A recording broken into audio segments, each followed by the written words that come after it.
Pokémon, the phenomenon that swept the nation like wildfire and managed to survive being just the latest fad to become one of the most enduring and loved franchises of all time. With a couple exciting new Pokémon games on the horizon, I thought now would be a good time to take a trip down memory lane.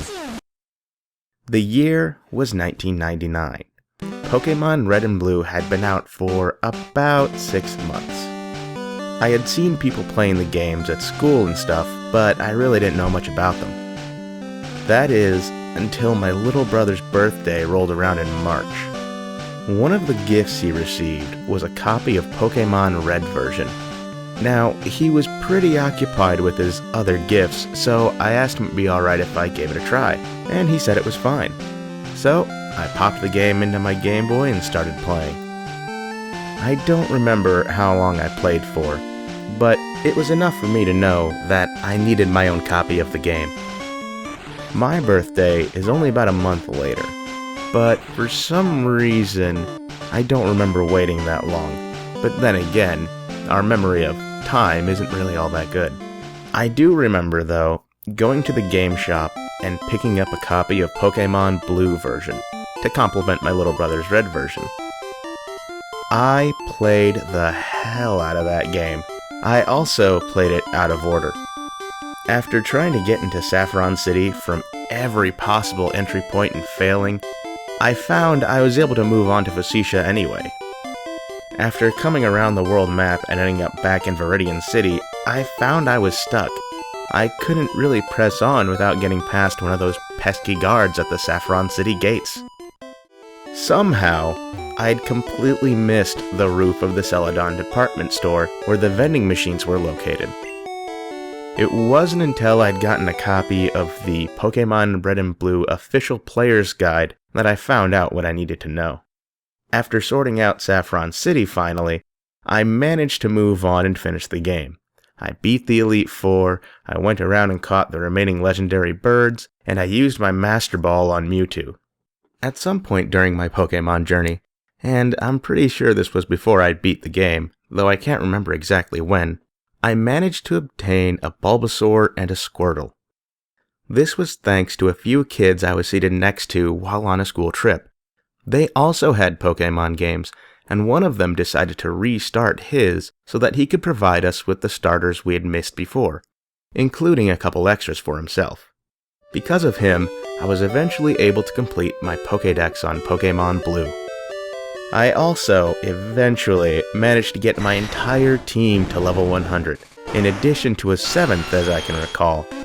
That team was Charizard, Venusaur, Blastoise, Raichu, Pidgeot, and Mewtwo, with the 7th being a Butterfree. One summer, and I can't remember when, there was a big Pokemon event going around the nation. My little brother and I were really excited to find out that one of the locations was close enough for us to go. We gathered up all of our Pokemon cards and games, and our dad took us the Saturday the event opened. There were 2 main areas, a card game area and a battle tournament with the games. Of the video game battle, I didn't do too well. I only won 1 match, and I didn't really feel too good about it at the time. The structure of the event, as I can recall, was that players of the video game would compete in a tournament facing each other. The winner of the tournament would go on to face a gym leader, not someone pretending to be or even dressed up as one from the game, just a guy on the event staff. I can't remember what the prize was for beating him, but I do remember that if you won once in the tournament, you received a Pog-like cardboard disc with a picture of the Boulder badge on it, and if you won twice, then you received another with the Cascade badge. Upon entering the game tournament, my opponent was a girl that was younger than me, probably in elementary school while I was in middle school at the time. Her mom asked me if I could let her win because she really wanted to. Unfortunately, I wasn't in the habit of teaching my Pokemon moves that didn't do damage. There was very little I could do to let the little girl win, which I didn't. I won pretty brutally using mostly Mewtwo. We were allowed to use up to 3 members of our team, I think, but I can only really remember using Mewtwo. I had probably chosen Charizard and Raichu as my other 2 though. Thinking about it now, It was kind of wrong for the mom to ask me to do such a thing in the first place. But that's not really important all these years later. I did a little better at the card game, though I can only remember facing one opponent. He was an older guy this time, probably in his 40s, who I beat using the Brushfire structure deck. I recall that the card that really won the game for me was Tangela, and that while we both enjoyed the match and had a good time, he was having trouble believing he was losing to a kid using an unmodified structure deck. Despite that it didn't go as well as I would have liked, it was a really fun day. My brother and I wanted to go again for the second day on Sunday, but for reasons I won't go into, we didn't get to go. Later, I did what was perhaps the dumbest possible thing I could have done with my copy of Pokmon Blue version. I sold it. I sold it after getting all level 100 Pokemon on my team. I sold it after being fortunate enough to complete my Pokédex and receive my certificate from the president of Game Freak, within the game of course. And I sold it for not nearly enough money, like the dumb kid I was. But the thing is, at that point in time, I'm pretty sure I already had a copy of Yellow version, and possibly even Silver. I think I did anyway, but I still regret selling it today. Speaking of Yellow version, one of my favorite memories comes from that game, along with a contest in Nintendo Power. In volume 125 of the October 99 issue of Nintendo Power, they were running a contest. 1,000 lucky entrants would receive a Surfing Pikachu. Not only did this awesome Pikachu have a move that was super effective against rock and ground types, but it also unlocked a surfing minigame called Pikachu's Beach. I eagerly entered the contest, and sometime later, I received a very special letter from Nintendo Power. I had won my very own Surfing Pikachu. Along with the letter was an envelope and instructions for sending in my game.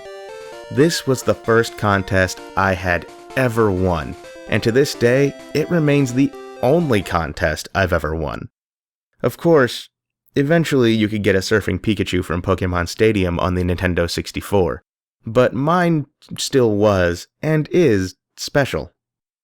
This is the minigame here, and when I first started playing it, I wasn't very good, but looking back at it now, it's very similar to Excite Bike, and I didn't play Excite Bike for the first time until it was released as a 3D classic on the 3DS. The minigame takes a little while to get into.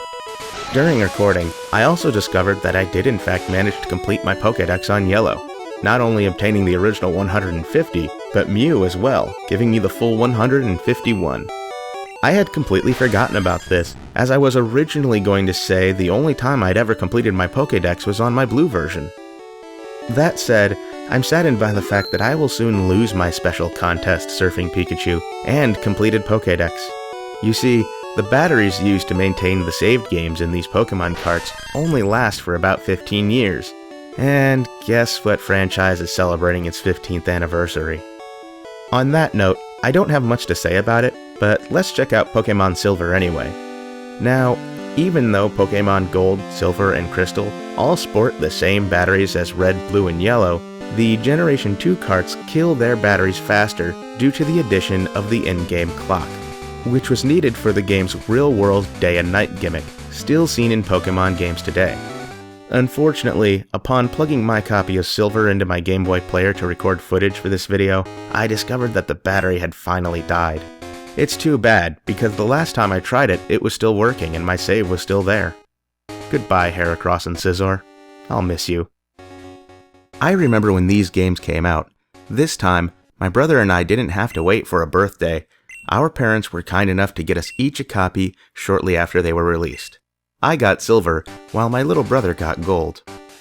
I really enjoyed playing through it, but eventually, I found I didn't like Cyndaquil and its evolutions nearly as much as Charizard. I also missed having a Pidgeot. Fortunately, this game introduced not just the day and night cycle, but genders and breeding. I was able to temporarily trade over Pokemon from Yellow version and breed them so that I could receive and hatch an egg. Thus, Typhlosion was replaced by Charizard, and Noctowl was replaced by Pidgeot. Some of you may cringe at that, but back then, and still today, Using the Pokemon I like and enjoy battling with is more important to me and more fun than picking them for their stats or usability in a professional tournament. Otherwise, I just get bored. Now, you may have noticed that throughout my reminiscing, I often mentioned my little brother, but not my friends. Well, sadly, my friends never got into Pokemon. My best friend got a copy of Pokemon Crystal, but despite completing the game and even getting one of his Pokemon to level 100, he says he didn't like it as much. We did battle and use some of the linking features, but not very often. As far as the kids I'd once traded with while on a trip in middle school, I didn't really know them that well, and we didn't end up forming any friendship over Pokemon. It was just a coincidence that I had happened to be seated near them at the time, and it's most likely that they eventually grew out of it. Sadly, my younger brother grew out of it eventually as well, and he hasn't played another Pokemon game after Generation 2. Because of that, every generation of Pokemon since then has been a lonely one for me, and it's resulted in the experiences being less memorable. Thankfully, despite being alone in my Pokemon fandom around here, Game Freak has my back. More recent generations have added more and more online features, and Pokemon X and Y look to expand on them. The release of these games is less than a week away, and I am more excited about Pokemon than I have been in a long time. Seeing Pokemon in 3D for the first time on the Nintendo 64, I've been eager to play a full-on Pokemon adventure in 3D. At last, I'll be getting that chance. With that said, I hope you've enjoyed this trip down memory lane, and I thank you for joining me. Now I'd like to ask, what are your favorite Pokemon memories? Feel free to share in the comments below. See you later.